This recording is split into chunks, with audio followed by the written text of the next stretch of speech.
समस्त शास्त्रों में बताया गया कि मनुष्य जीवन बहुत ही संयमित जीवन है। 84 लाख योनियों में मनुष्य जीवन जो है सबसे ही महत्वपूर्ण है और इसकी बहुत महत्ता है। बट इसका सबसे बड़ा एक कमी है और यह बात को प्रहलाद महाराज मात्र 5 वर्ष के बालक हिरण्याकशिपु के पुत्र प्रहलाद महाराज अपने सहपाठियों से बता रहे हैं, असुर सहपाठियों से, असुर बालकों से कह रहे हैं कि इस संसार में यह मनुष्य जीवन पाना अत्यंत दुर्लभ है, लेकिन इसकी सबसे बड़ी एक कमी है। अत्यंत दुर्लभ है और सबसे अच्छा मनुष्य जीवन है, मनुष्य शरीर है।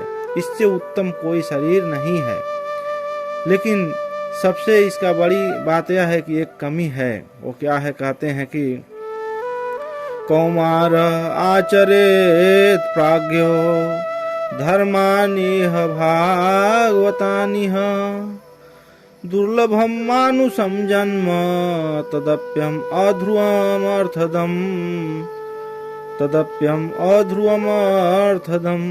कहते हैं कौमार आचरित प्राज्ञो धर्मान भागवतानिह दुर्लभम मानुषम जन्म तदप्यम अध्रुवम अर्थदम। ऐसे तो कौमार अवस्था से ही जो है धर्म का आचरण करना चाहिए और यह बहुत ही दुर्लभ मनुष्य जन्म है, लेकिन इसका सबसे बड़ी एक कमी क्या है? तदप्यम अध्रुवम अर्थदम। ये अध्रुव है, कब ये नष्ट हो जाएगा इसका कोई गारंटी नहीं है। कब यह नष्ट हो जाएगा यह जो है नाश्वर है, शाश्वत नहीं है। इसलिए जो है हमारे कवि लोग कहते हैं क्षणभंगुर जीवन की कलिका कल प्रातः में जाने खिली न खिली मलयाचल की मंद लहर सुगंध समीर चली न चली कल काल कुठार लिए फिरता तन कोमल चोट झिली न झिली रटले अरे जीवा तू कृष्ण का नाम राम का नाम अंत समय में हिली न हिली। तो यह कब कौन सा घड़ी नष्ट हो जाए कोई इसका गारंटी नहीं है।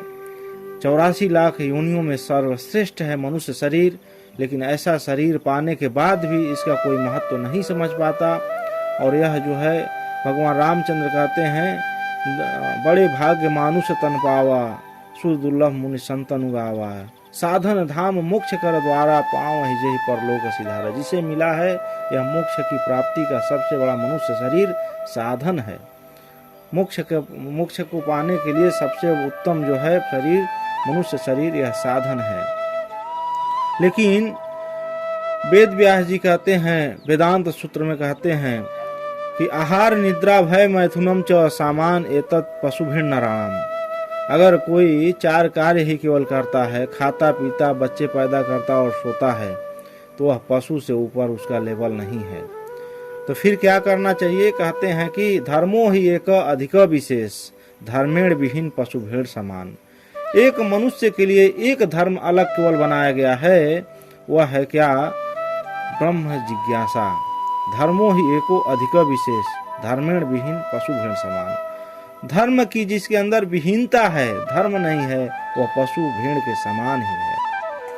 तो इसलिए महाभारत में भी आया है श्लोक, ऐसा न विद्या न तपो न दानम ज्ञानम न शीलम गुणो न धर्मो ते मृत्यु लोके भूई भार भूता मनुष्य रूपेण मृगार चरंती।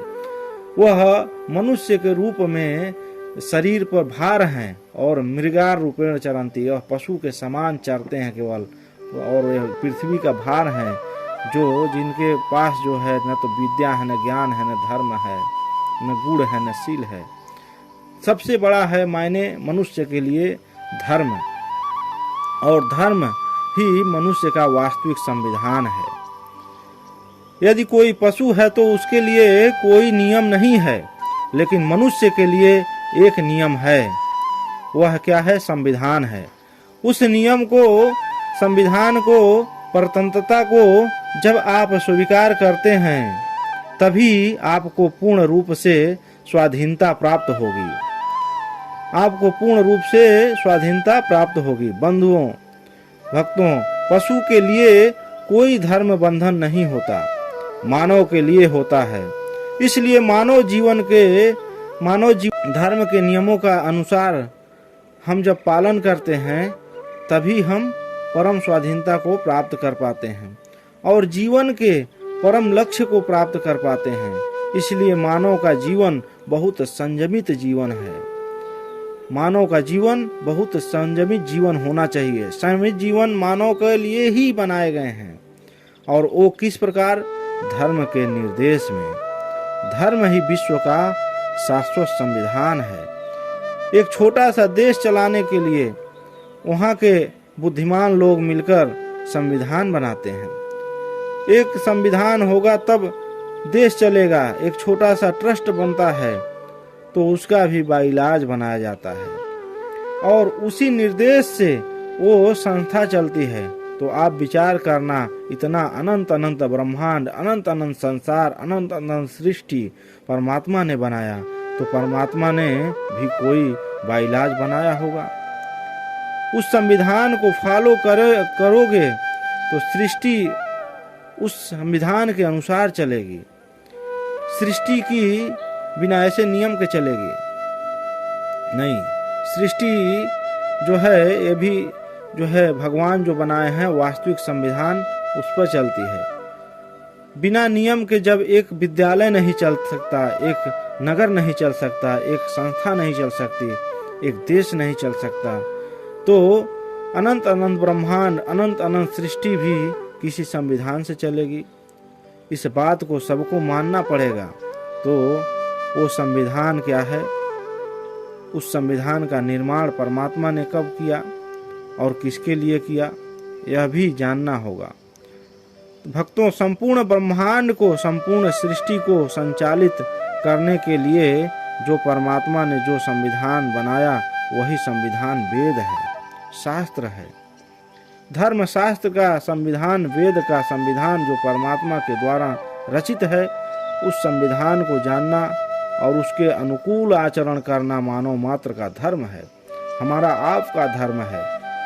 भक्तों, धर्म का ज्ञान मानव जीवन में यदि हमें नहीं प्राप्त होता है, इस संविधान को जानकर हम अपने जीवन में तदनुकूल जीवन यापन नहीं करते हैं, तो हम पशु हैं।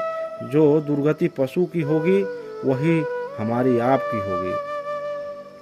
तो लेकिन आज इस कलयुग में अधर्म निरतानां च यातनाश्च प्रकृतिका घोरे कलयुगे प्राप्ते वेद मार्ग बहिष्कृते, वेद मार्ग बहिष्कृते।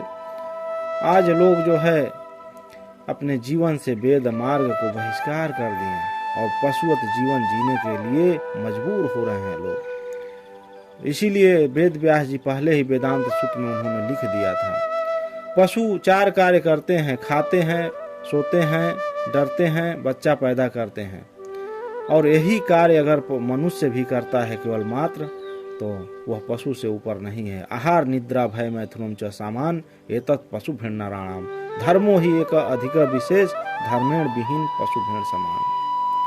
तो धर्म की विहीनता जिसके अंदर होगी वो पशु के समान है, और जो धर्म का आचरण करता है वही जो है मनुष्य उत्तम कोटि का है।